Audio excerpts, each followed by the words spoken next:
LinkedIn News.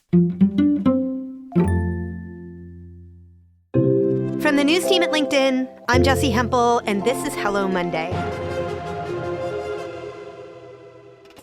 There are just a couple of weeks left to pre-order my debut memoir, The Family Outing. It's all about how everyone in my family, literally everyone, found a way out of a closet and toward each other, I'd like to think at least.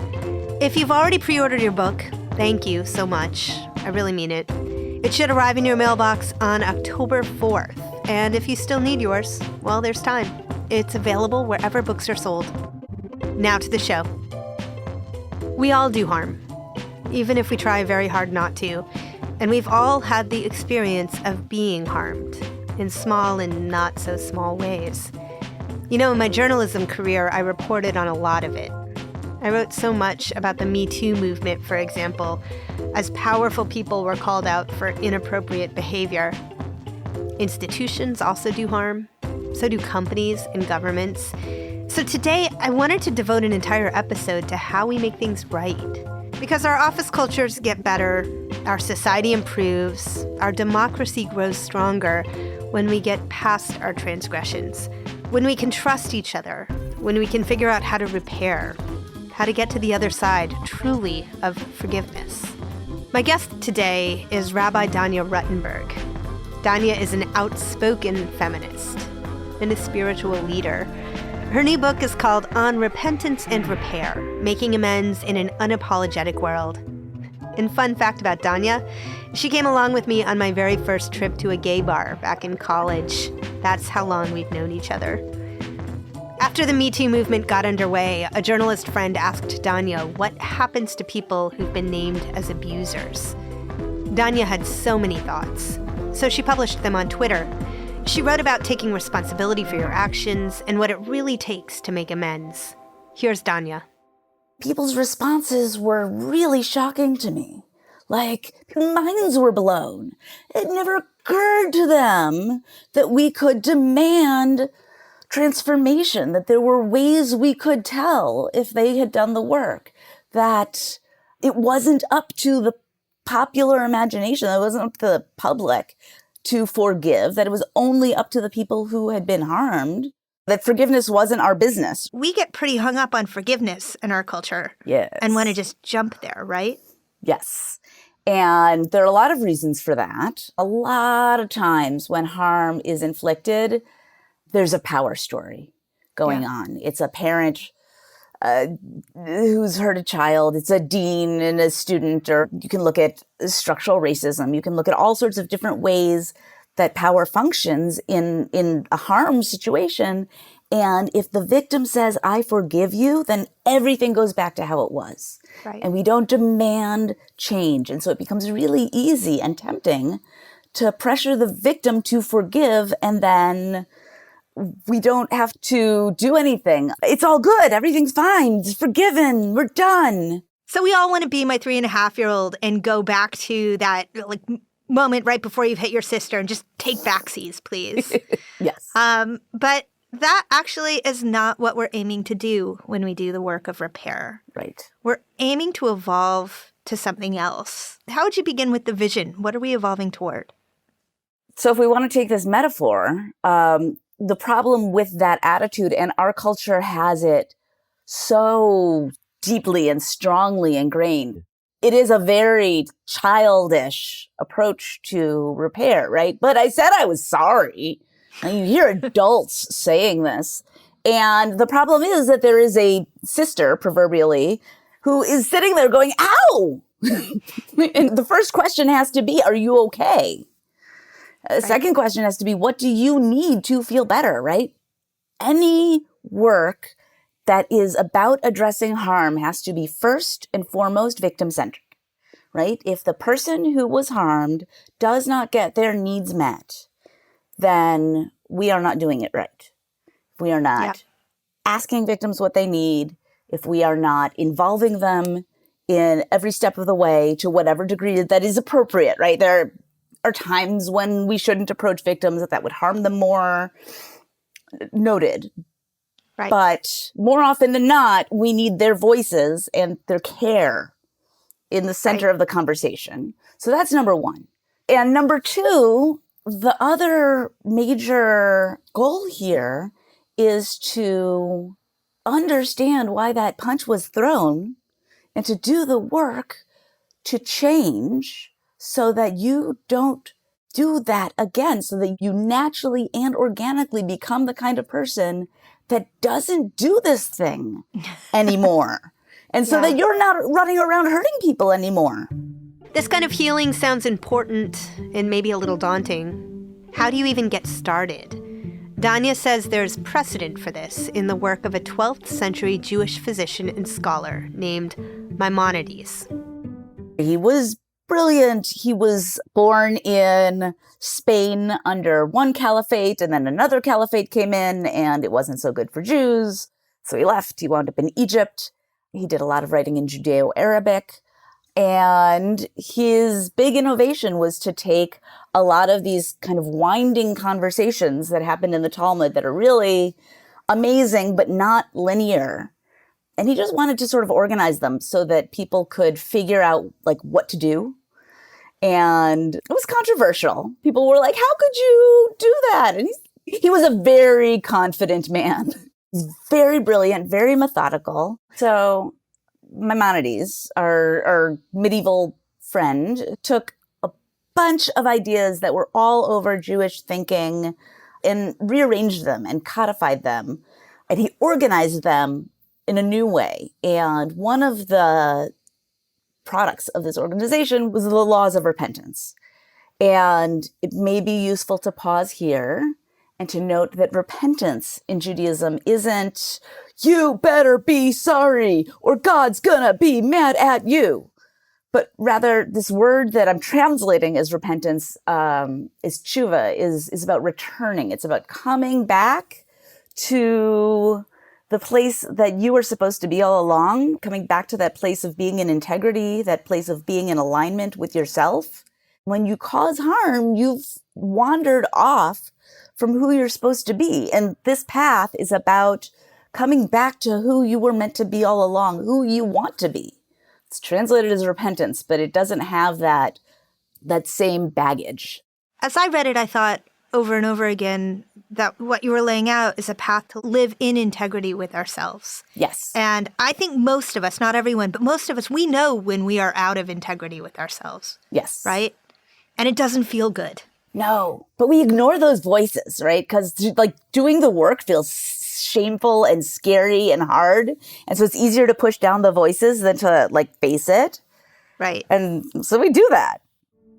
If you're at all like me in this, if you also sometimes know deep in your heart right when you've crossed a line, well, the rest of the episode is for you and me to figure out how to do things a little bit better moving forward.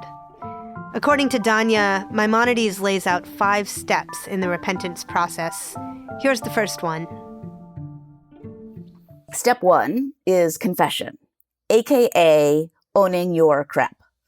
That is to say, you own fully without talking about what you intended, without talking about what a nice person you are, without hedging, without trying to cover it up. You own what you did, right? Right. I keep picking up my phone and looking at it while you're talking. It's disrespectful, right? Or if we want to talk about Me Too and sexual abuse, Dan Harmon, who is the showrunner of Community, said, I sexually harassed one of my writers for a long time. And then after she rejected me, then I went in sort of a punitive mode. And I was meaner to her than I would have been if she was a man. And there's no way I would have done that if I had respected women. I mean, that's owning your stuff, right? I remember when that happened. I remember listening to him speak on, was it his podcast, Danya, or was it another podcast? I think it was on his podcast. On his podcast. And being so profoundly moved by it because in our culture, we don't do that. Right. And so his choice to do that was very, very powerful. And that's a confession step, right? That is naming publicly what you did. This is not for Maimonides, this is not an apology. We're not at apology yet, but you're just naming what you did, and it's confronting what you did. And already for us as the harm doer, this is hard, right? Because we don't want to name it. It's embarrassing. It's hard.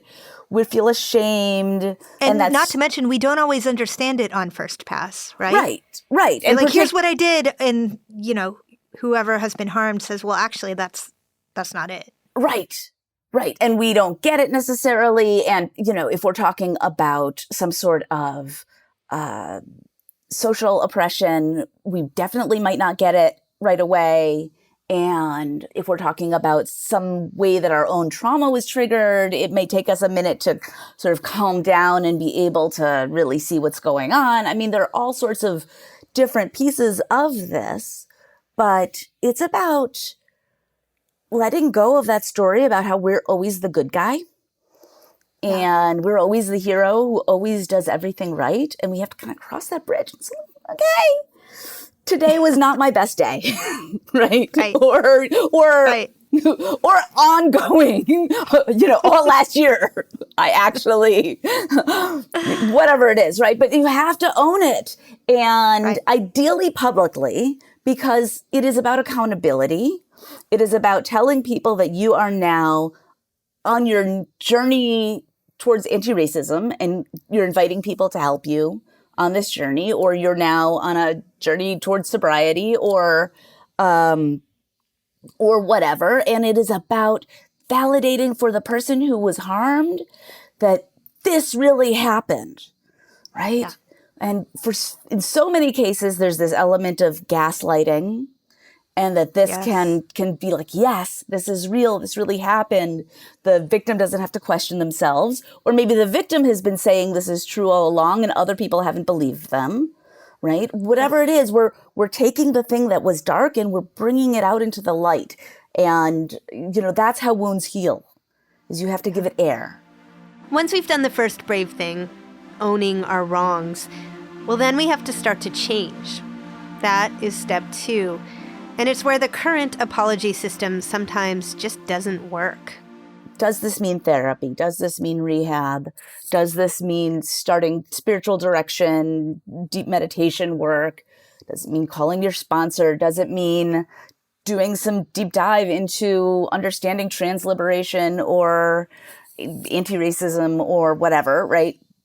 So here I want to ask you very specifically, what is the difference between embarking on actual change, being in process, and checking the box that says that you can go back to that great career you had in comedy because you did this 6-week program and then you volunteered and then you gave money, so you're good?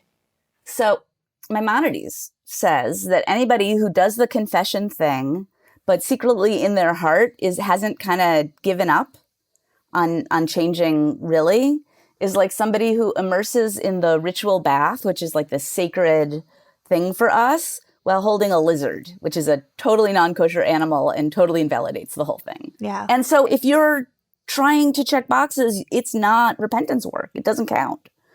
We're all fallible, and somebody can enter the 6-week program with the best of intentions and then slip back. And it may be a process of several years. But if you think you're going to go in, check your box, and then collect your check, forget it. I use Louis C.K. as an example a lot. And the part where he gave his somewhat narcissistic confession, but said he needed to just step away and he had a lot of learning to do. And then not very long after, went back straight to the ego-stroking limelight where it was going to be so easy for him to perpetrate again, let us know that he wasn't necessarily committed to the change, right? Maimonides says you have to separate yourself from the people or conditions wherein the sin happened. If this group of friends are the ones that you're always getting in trouble with, like maybe you need to stop hanging out with them. Right. And if being in this space is what is making it really easy for you to do the thing, you need to put a pause and figure out who and how else you can be in the world. Right. And that process of changing, it's important to give some weight to exactly how hard it is for people You talk a little bit about the 12-step program in your book. You talk about it in a different part of the book, but I think about, when I think about family members of mine who've been through the 12-step program, that one really helpful thing that it did is it gave people a path toward change, but also away from the blockers that were preventing them from change. Sometimes you have to step out of friendships. You have to step out of community, and that's hard. It is hard. I never said that this is not really hard, profound work that doesn't require sometimes a lot of tears and a lot of soul searching and a lot of sitting on the couch whining, I don't wanna, right? Right. And somebody who now has taken on this work as something of a spiritual practice, I'm the queen of the whining, I don't wanna. Okay, so we've admitted that we screwed up. We have started down the hard path of changing our behavior so we exist more as the people we want to be. And now, only now we get to start trying to make it right with the other person. And that can look like a lot of different things. I can't undo what I did, but can I pay you back for that flight you missed? Do you need me to pay for your hospital bill? Oh, you have great medical coverage. That's not what you need, right? You don't make amends at somebody. You have to be in conversation with them. What is the thing that you do need? What would be appropriate in this context? What would feel like you would be repaired and not tokenized, like somebody's not just throwing something at you so that they can check a box and feel like they're off the hook, but that they can feel like it's better, so that it's, you know, I think about the image of kintsugi, the Japanese art of repairing pottery with gold, right? You can't unbreak what was broken, but what will be the thing that will be able to mend in whatever way, in some way, right? You give a great example that you talk at length about in the book, which is this man who wrote a letter to Dear Prudence. And his conflict, I want to talk about the very end of the conflict, but his conflict was that he had become aware that he had been abusive in earlier relationships with men. Right. And he was now trying to make this right. And you went through the amends process, and I will leave it to our listeners to go explore that. It really is worth exploring. And then he does a beautiful job of doing all that he knows how to do to make things right with his victims. And he's now in a position in his life where he is on the brink of moving in with a new lover, and he has a potential and possibility of a healthy relationship in front of him. And he's facing this question, do I tell this person? Do I tell this person that my last relationship ended because I was abusive? Right. And everything in him wants to not do that. Right. What does real repair mean in that situation, and why, Danya? So Danny Lavery was acting as Dear Prudence in that moment, and I loved his response. I thought it was spot on, which was, if you try to control this new boyfriend's access to information, that's abuser technique. You are denying his agency and his ability to make decisions based on the full truth and based on knowledge that he has every right to have. And yes, you are afraid that he will leave you if he has this information, and that's a possibility. But if you don't tell him, you are 100% starting again with a cycle of abuse, because then you've brought the secret into the house and it's only going to roll from there. Right. And so you have to find ways to be brave enough to break that cycle and to become someone new. Our culture really encourages us to look outside ourselves for signals that things are okay, that we're okay. But this example of amends reminds me that we just need to look inside ourselves for that information. We kind of already know the answers we need. We're going to take a quick break. When we come back, more on the cycle of repair with Danya Ruttenberg.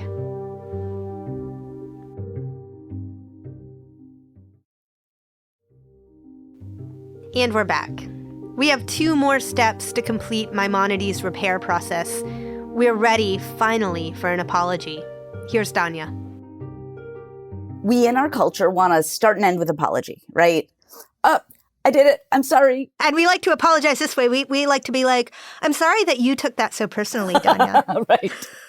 And the person who's apologized is like, great, I did such a great job. And they walk away. And the person who's hurt is like literally still, screaming in pain or whatever. Can somebody drive me to the ER? And the harm doer is skipping away, feeling like they're, absolved. Right. That ain't it. So with this model, you have owned your stuff. You've had to face what you really did. And then you start this path of transformation wherein you probably on a deeper level are getting in a deeper way the impact that you really had. And note that amends doesn't happen. We're not interfacing with the person who was harmed until we've started to do the work. We're not showing up at the victim's door as the same person who had caused the harm. We're making the harm doer do a little work. So it reduces the possibility that harm will be perpetrated again. So by the time we get to apology and we have this negotiation about what amends is, it's not, I'm so sorry, I'm checking off a box, but I see you. You're a human being. And my actions caused you, another human being, whose pain and life and dreams and everything are every bit as valid as my own. And I made choices, intentionally or unintentionally, that hurt you and caused you pain and suffering. I am now full of remorse, and I just, my open, sad heart needs to communicate this to you. It's an open heart flowing. It's not because I need to do it to get free. It's because it's just causing me pain to know that I did this to you. And I want you to know that I am feeling this pain as a form of connection and an offering of love. Right. Right. That's apology. And you know when someone has shortchanged it because they go into it the wrong way. There are so many ways that harm doers can reinscribe and double down on the harm they cause through their attempts at an apology process or an attempt to ask for forgiveness when they don't see the victim as a full human being and when they don't understand the harm that they caused. Right. And so that's part of why this process is so important, because it forces you to really get it and to honor their full humanity and to act accordingly. This is where I had an important question for Danya. Forgiveness is not guaranteed. The person who you hurt may not forgive you. They may have work of their own to do. The harm you caused may feel too big. What then? So, in Judaism, we say first, if you offer one apology and they say, go away, no thank you, then you're supposed to come back later with 3 friends, aka an accountability team, aka some people who are there to check you and make sure you are coming correct, as they say, that you're actually doing this right. They can be checking body language. Hopefully it's people who can be acting as go-betweens, like in a restorative justice process. And if they say no again, then you can come back a few more times, or required to come back a few more times. And I think implied is that then you go debrief with your people. Like, why isn't this landing? What am I doing wrong? Can you help me unpack where the misstep is here? Implied is that up until a point, there might be more work for you to do. Correct. And, you can be as totally well-intentioned and still not getting it and still missing some memos. Great. Go do the work. And if at a certain point you keep apologizing and the person says no, then as far as Judaism is concerned, you're off the hook. At this point, Danya told me you've done what you can. And that leads us into step 5 of the repentance process. Inevitably, life will lead you to another chance to do the same thing. Step 5 is what you do with that chance. There will always be new opportunities for harm, and you make a different choice this time, right? Because you are so changed by this process that you go in a different direction. That's tshuva, right? That is the coming back. Then you are the master of tshuva, we say, the bal tshuva. You come back to the path of your own integrity. And the person who has not forgiven you, that is their business. You keep your eyes on your test, on your blue book, as we used to say, and they are working on their own stuff. And if you have caused someone kind of permanent harm, like if you've caused someone the kind of harm that can never be healed, they're never required to forgive you. Ever, ever, ever. Like, just say this really clearly, you never have to forgive your rapist, okay? Ever, ever, ever. If you, in your healing process, get to a place that is organic and find forgiveness, wonderful. You can tell them, you cannot tell them, that is your business, but you never have to. If you were hurt by something fairly minor, you have to maybe do some work to figure out if somebody's coming to you sincerely. Are you being petty? Like, what's keeping you from closing the accounts, right? You don't have to be friends again. Just like, what is keeping you from letting go? But that is the business of the person who was harmed. It's not the business of the harm doer. And the harm doer can do all of their work and become a master of repentance, a bal tshuva, without ever being forgiven. So this game that a lot of people in power like to play of you have to forgive me so that I can be done and off the hook doesn't exist. Right. Right. Do your work. Right. Nobody actually comes out clean in that game. No. I had one last question for Danya, and it felt pretty big. I've known Danya for a long time, and she's played a really important role in my life. I always knew she was Jewish, but I had no idea that this would be her life's work. I wanted to know how she got to this place. Why does this active work of repair and repentance feel so central to her life? Is this the part where we tell everybody that we were friends in college? I don't think we actually got that on the record. No, I don't think we did. Yes, we were friends in college. In fact, we were more than friends. I'd say, Danya, that you, without even realizing it, had a huge impact on me. Like, we were friends the year that I came out of the closet, and you were out first. You were a very brave queer person, and I, as a result, became somewhat braver, and certainly someone who had a lot more fun that year, queer person. Oh, I'm honored. What happened?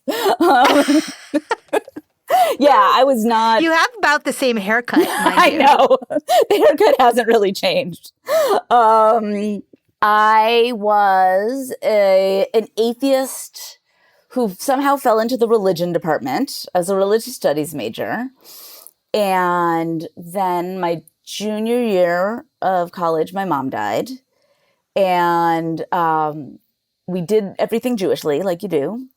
And I just started doing this thing, which is like, you go to say the mourner's prayer for a parent for 11 months after the parent dies. And I just started going to synagogue to go say the mourner's prayer. And it didn't like mean anything to me at the beginning, except that my mother had died and this is how I was going to honor her. And after all these years of reading ritual theory, I kind of opened up the prayer book and I was like, oh, and I could like see what was there for the first time. Yeah. And then I moved to San Francisco after college, late 90s San Francisco, very fun. And yes, I do remember. and, yes. And decided, I guess I should have a synagogue as long as I'm here. And stumbled somehow into the synagogue of Rabbi Alan Liu. And I sort of walked in and sat down and I was like, okay, this service feels right. This is good. And he'd been seriously into Zen for 20 years before he went to rabbinical school. And his way of reading Torah came from 20 years of sitting still. Mm-hmm.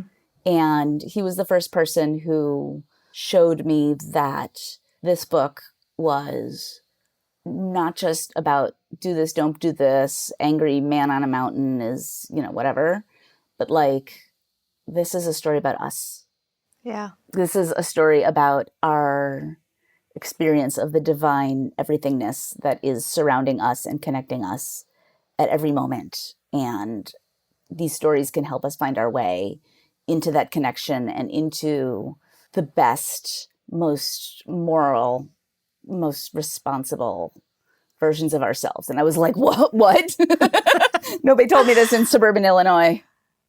Well, I have to tell you, Danya, it sort of brings us back to when I began reading your book, I was looking for a blueprint, if I'm honest, to how we get back to the place where we were before a transgression of any sort happened in any way, whether that's an interpersonal conflict, an institutional conflict. Right.